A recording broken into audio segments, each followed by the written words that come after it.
Greetings and peace. I hope you and yours are doing well today, wherever you might be watching this from. Now, the title of today's presentation will be The Teachings of Lao Tzu, or Laozi, and the philosophy of ancient China known as Taoism, Daoism, and its similarity to Freemasonry. Now, the names sound a little different. It's because of the romanization and the pronunciation or the spellings of a lot of these ancient Chinese names. And I really enjoyed looking into this philosophy and how it ties into the Masonic aspect as well. As you know, with my videos, I always try to find the oneness in all paths because we all owe that love and light to each other, and we're all walking each other home. So I hope you're all having a wonderful fall season with your loved ones, and I hope you enjoy what I have to offer in the teachings of Taoism.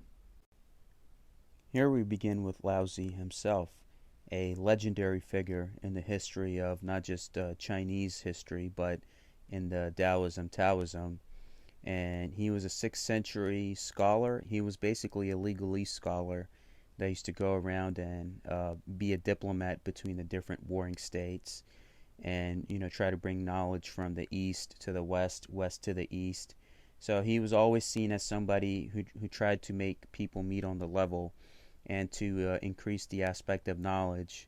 And he also taught his followers that returning to nature is what we need, because it's not in our human nature, you could say, to strive for greed, strive for profit, strive for titles, and all these worldly things that we are not going to take with us in the next life. So he always had that concept of teaching about the Tao, which is the way, about this universal energy that's guiding all of us. And many faiths also call this creator energy, this omnipresent energy that if you have the right skills and the right tools, everyone has that potential to tap into it. As a lot of the holy scriptures teach you that also, that the divinity can be found within yourself. And if you all are on that right track, whether it's through Taoism, Masonry, or other spiritual paths that are out there, you can have that potential to tap into those things. Now, he was compared alongside of Confucius, and they had met with each other, and Confucius himself had praised him, Laozi, as a dragon from the sky. And Laozi is also claimed by a lot of the emperors of the Tang dynasty and other people throughout the dynasty history of China. And the people, like the elite families in China who use the last name Li, they also claim a connection with Laozi. And a lot of people that are against systems of control and want freedom for humanity, like individual self-freedom, they often find a big connection to Laozi, because Laozi tells you to, not think too much, not do too much. It's like the Buddha himself. A lot of people claim that he was also the Buddha, because he had played these different avatars in this long journey where he would portray this character, then portray this character. So he was like a mythical being, a teacher that always came back to teach humanity. And he would always tell people that, none of these things matter that you're worrying about. You all need to start working on yourself and start tapping into that divinity within, and get back to nature. And a lot of this the things that this master teaches us is that it's the individualism in nature, not the individual in society. It's up to the person to find their own personal connection and their own personal way with the Tao, to the rhythm and to the nature that's all around you. And you have to be a master of harmonizing yourself with the yin and the yang, as the symbol of the Tao teaches us, is through meditation, through the chi energy that you carry within you, and to disengage from the world. Now, a lot of masters that I've seen in Kabbalah, Judaism, and Sufism, they always try to isolate themselves from the world, or try to isolate themselves from each other, because in order to ascend to those higher levels, you must be willing to detach. Just like how you have the serpent, the world serpent that's shown in a lot of mythology. In order for that to grow, he has to shed his dead skin and become new. and that, the cycle of death and rebirth. You must continue to evolve instead of being stuck in a stagnant society where they tell you that it's all about just money, it's all about this, it's all about that, and at the end, your whole life goes away and none of those things really mattered. And your whole time for self-development was wasted. So it's about focusing on your energy, the chi, and your breath. So the breath is the most important thing, which the Taoists regard as the breath of heaven, mystical breath, breath of nature, quality of spirit. So it's your thoughts, your breath, your energy. They're controlled by these different elementals and directions and the 8 immortal masters and the seasons. So you must become, one with these things. And you must become that perfect master. Just like how Freemasonry, the one who's an initiate, he must continue to chip away at his rough ashlar until he becomes a perfect being and make it into a smooth ashlar. So the Master Laozi teaches us is that just like how in the Holy Bible in the book of Luke where it says the kingdom of heaven is within, or how it says in the Holy Quran, Surah 50, that Almighty God is closer to us than our jugular vein. And he's basically telling us that this Tao energy, or what we call God being the only reality, is in and around you, and I'm experiencing this reality through the divinity. Whoever's listening to this is doing the same. Whoever lives on my street is an extension of the divinity, experiencing this reality together, and we're all here learning from each other, trying to understand each other, and to return from that source where we come from. And that's why the Master Laozi stresses the aspect of self-improvement, like Masonry, returning to nature, controlling your thoughts and passions and desires, just like the Masonic student learns in his path, and also to become one with everything around you, to know that just because someone is a different race or religion from me does not make him or her separate from me. And once we learn that in today's society especially, then we can start moving towards a better path in our world where we can start restoring our world and all the damage that we caused it. Here we see the symbol of the Tao, which is the yin and the yang. You have the light and the dark. You have the white and the black. And you have the male and the female, good and evil, bad and good, all of those things. And same with the Masonic tiles on the right of the black and white checkerboard. Now this teaches us in our life that we must walk the middle path. Just like Master Laozi, the Masonic path, and all great masters that have taught us is that you can't have one extreme of the other. And today's society, if you're not of one extreme or the other, then you're disregarded by society. But in order for us to become those perfect beings, we must find that balance within ourselves. That includes, for a male, he has to balance the male, masculine and feminine, and light and dark aspects of his being within himself. For a woman, it applies the same thing. For any being on this world, we must continue to exemplify those values and chip away at our rough ashlar to continue becoming better, because no person is perfect. And even Master Laozi knew that. Even in his volume of Sacred Law, the Tao Te Ching, which he had written, there were always many imperfections here and there, because he always taught his followers that if the Supreme Being, the Jade Emperor, if it took him all these millions of years to become better with each cycle and each lifetime, then you're not expected to become better until you learn these lessons and continuously apply these lessons of that light and darkness within you. Now, even in a lot of stories you have, a lot of mythology stories, religious stories, that there will be 1,000 years of war, then there will be 1,000 years of peace. So one cannot exist without the other. Just how the Batman cannot exist without the Joker, he cannot exist without him. Smith cannot exist without Neo, and vice versa. So if you only have one, let's say you only have order, and then there's no chaos, then what purpose does that order serve? It's all about purpose. If there's only that chaos that existed, then what purpose does that chaos serve? So you must find that balance of order out of chaos, yin and yang, black and white, and continuously improve those energies within yourself with the teachings of the Tao and the universal energy of becoming better. So as Masonry teaches us and the Tao teaches us, is that when you become better and you let go of unnecessary thoughts and engagements, then the world automatically becomes better when the beings in it become better. So we are sentient beings ourselves along with this planet. And once we continue to hone that aspect within ourselves, then the frequency of our inner temple will manifest out into the external world. And if enough people do that, then we can manifest something beautiful.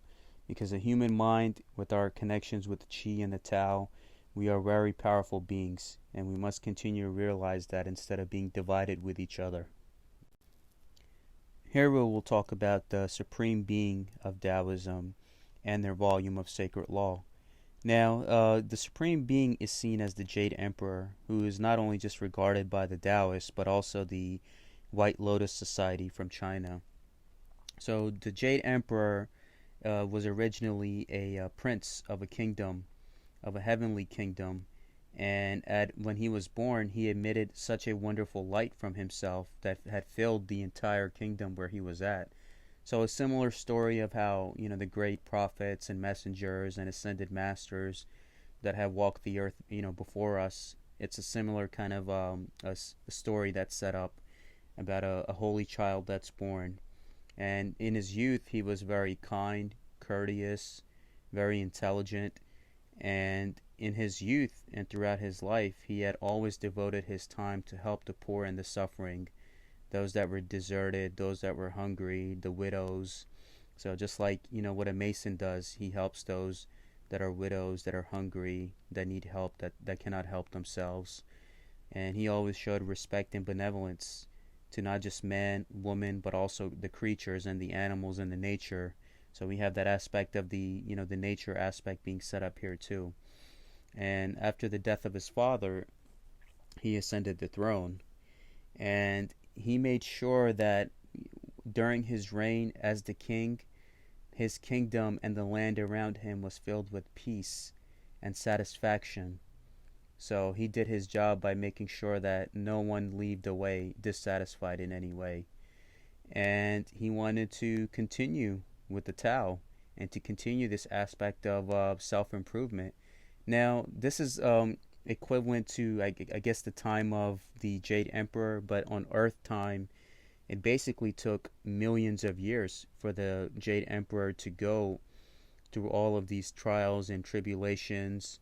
And in the beginning, it shows how the Jade Emperor describes the Earth as a very hard and a very tumultuous place to be, like a very difficult place to live. And people had to deal with a lot of demonic beings and other beings that had walked the earth. So the Jade Emperor was basically, if you really look at his story, he's an ordinary immortal. He had roamed the earth. He tried to help as many people as he could. And he was basically in a state of depression because he could not save everyone.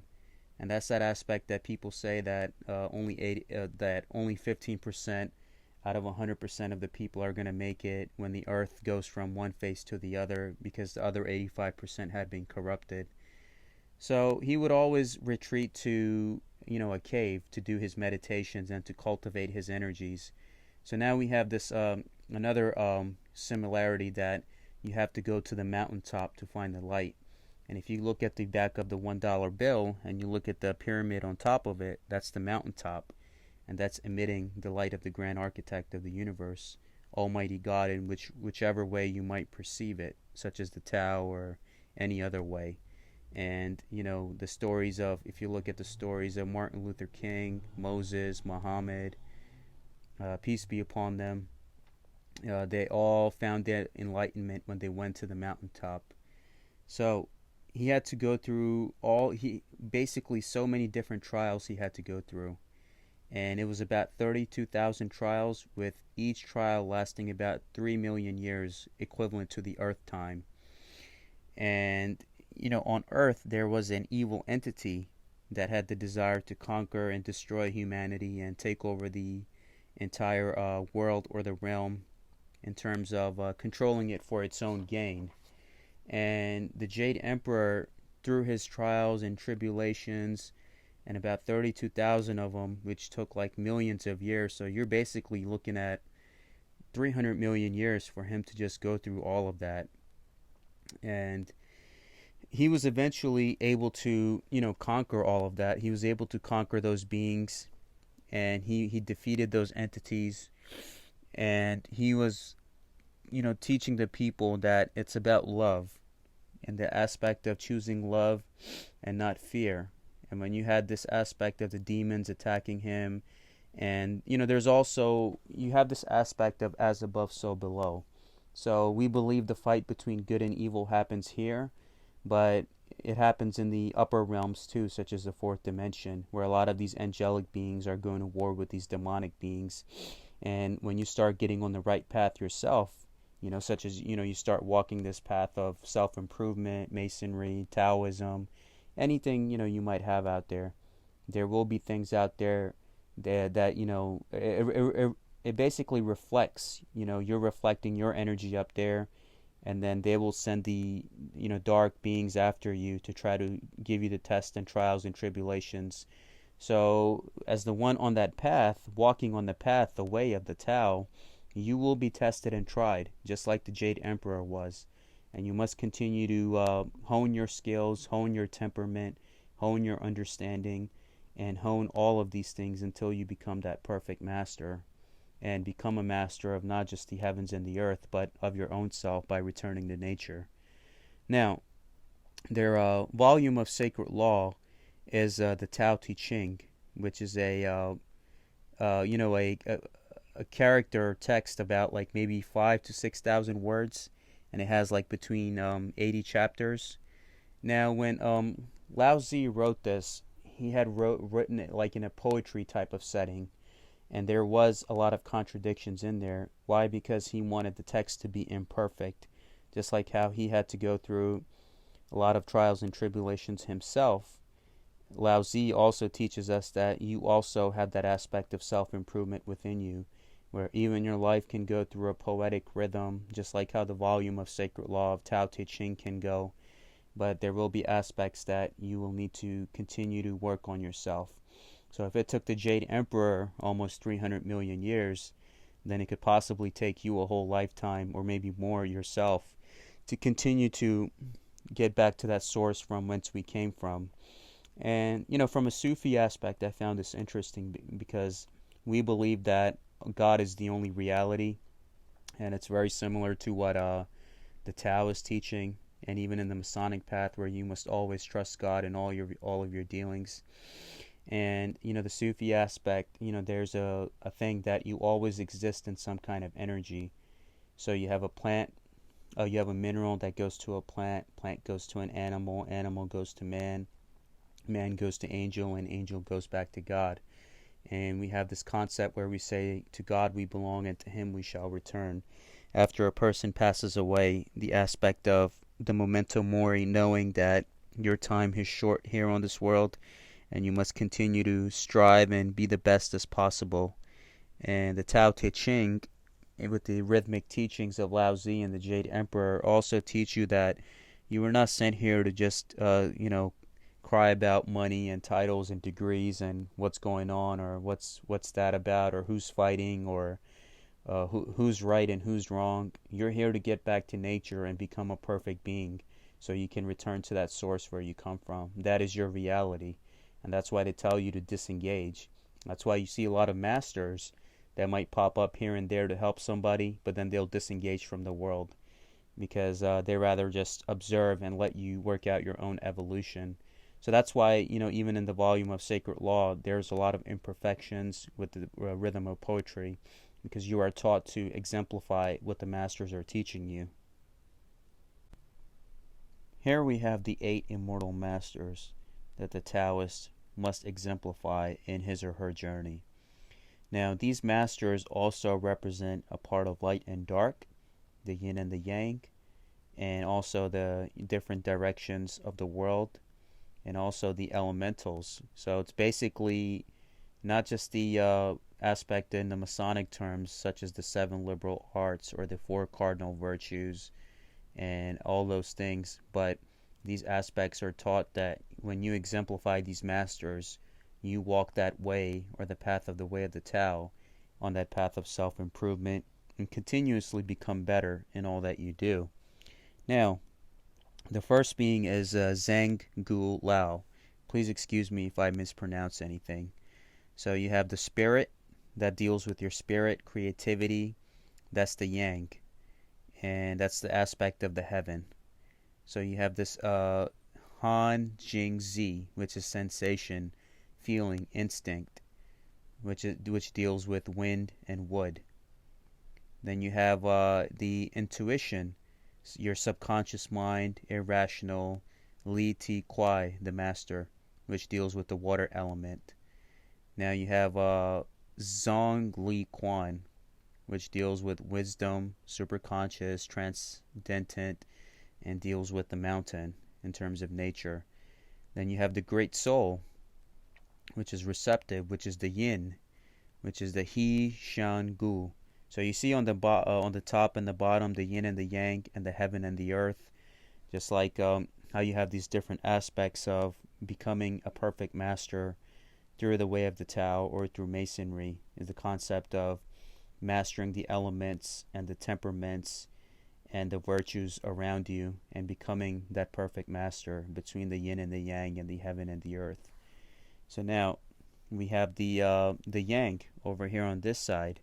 We have thunder, which is your will, volition, stimulation, Lu Dong Bin. Then we have the master, Kao Gu Jiu, intellect, conscious, rational, which deals with the fire element. Then you have Lan Kao He, which is the lake, emotion, desire, joy. Now you see all of these different masters that the Taoist must exemplify and balance within his or own self in their journey, and that concept of the heaven and the earth, and the yin and the yang, light and dark, and the elementals and the virtues and the liberal arts that are around you, is to continue to cultivate yourself on this path and continue to learn on your journey, because that mentality of we always done it this way, that doesn't work, because the Taoist himself is a work in progress, the Mason is a work in progress, the Sufi is a work in progress. Any path you follow, you are a work in progress. Just like how the Jade Emperor, it took him 300 million years almost to achieve that perfection through the different eons. So your work is never finished. Whether you're a young, old, middle, you are in a continuous journey of always learning and always trying to love and learn from one another. And that's what I try to tell people, is that everyone's in their echo chamber and confirmation biases that I'm right and you're wrong and I'm right, and everyone in terms of arguing with each other just listens to reply but not to understand. So we must realize that that energy I carry of divinity within myself, other people too. That does not make them evil if they see the world in a different way of understanding. We must continuously walk with each other in this middle path and not fall into any extremity of any side, because then no one wins in the end with that. We must be willing to learn from one another as a work in progress. And even myself, as a Sufi Muslim and a Mason, I have made all the videos you have seen that I've made. It's always about connecting with others. It's not about just my faith or my view of the world being correct. I'm willing to learn from others as well, and we must continue to be that example if we want to continue towards that aspect of perfection. Now, adding on to the previous slide where we had the 8 immortals and the 8 masters, we have the same thing here with the trigrams that are represented in the teachings of Taoism.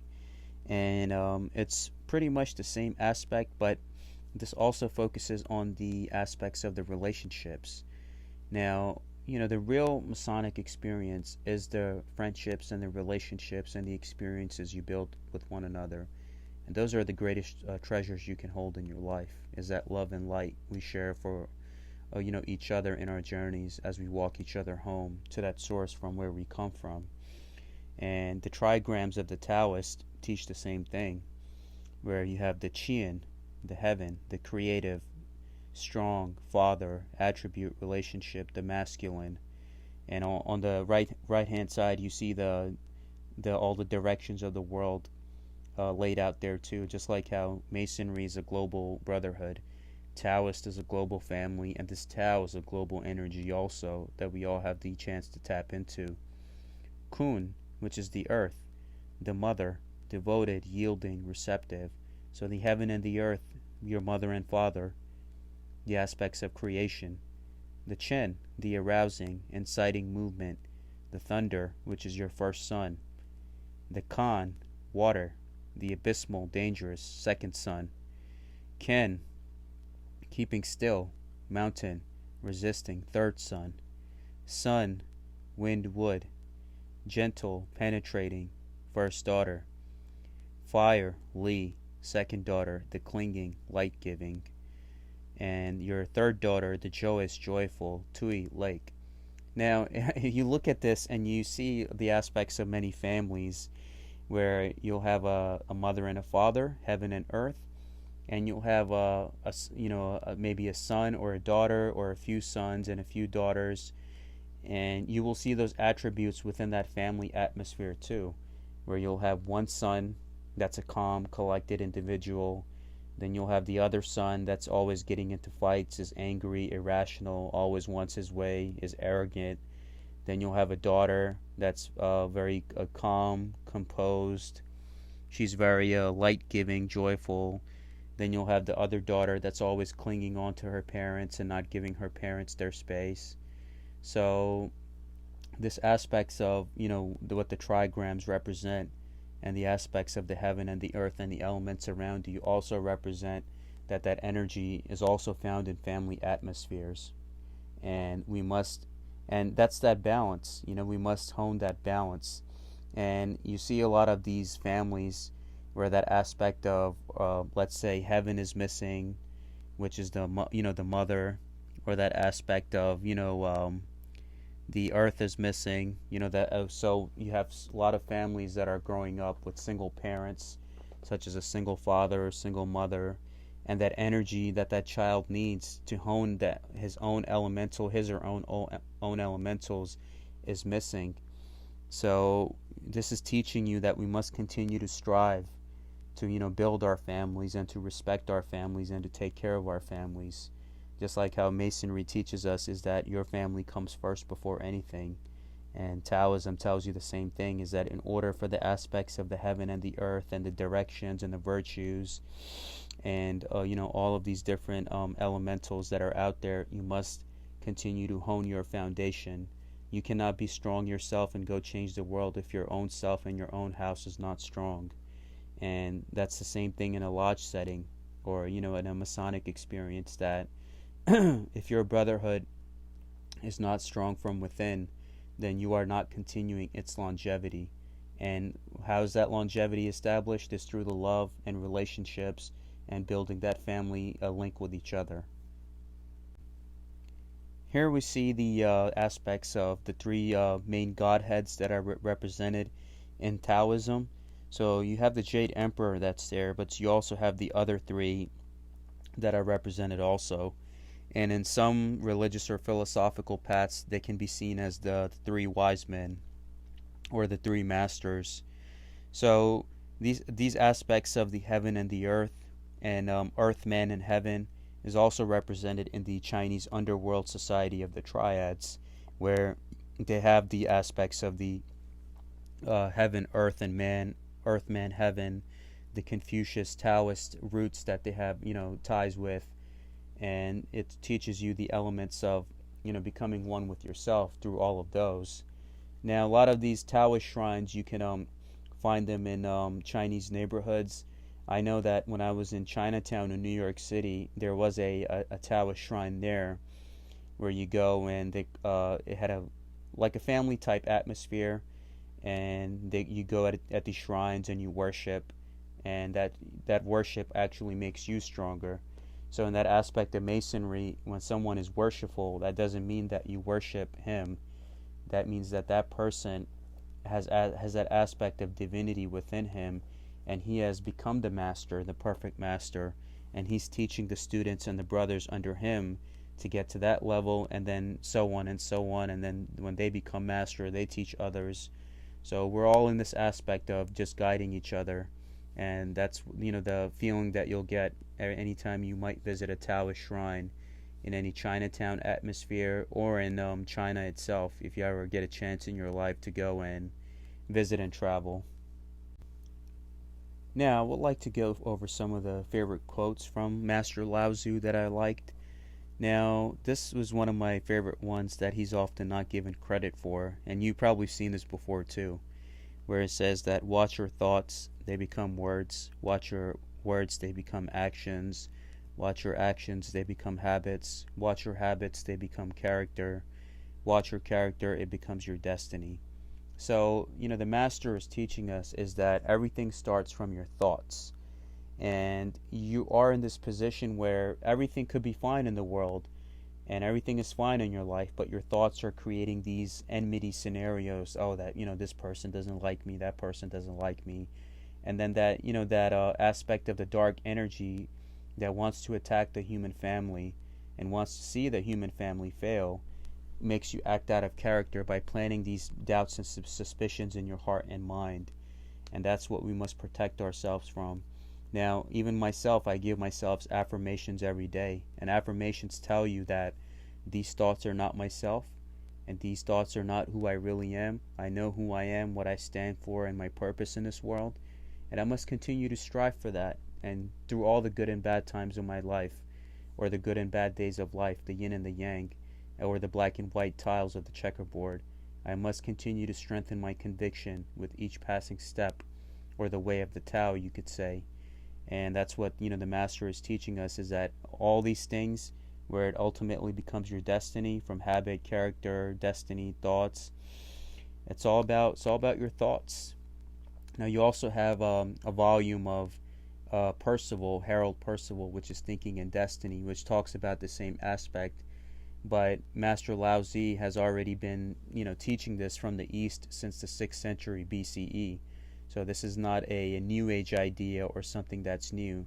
This is something that's already been put out there by the masters of the East. And we must continue to exemplify those teachings by watching our thoughts and getting back to nature and disengaging from the world around us, knowing that this is not our true purpose, to just work and pay taxes and pay bills and do these things and answer to a hierarchy and die. So we're here to do more than that, and that's what the master is teaching us. My next favorite quote from the Master Laozi is, "A good traveler has no fixed plans and is not intent on arriving." Now, what's being taught is just like how a Mason is a traveling man, and how his job is to continue to walk the aspects of the world, the aspects of himself, his family, his community, and become better with each step through all the good and bad times of life. And you don't have any fixed plans on when you're going to take a break or when you're going to stop. You must continuously walk this path for the rest of your life, because that is the intention of the true traveler. And the all the directions of the world, the elementals within yourself and others, the trigrams, all of those things that you must hone.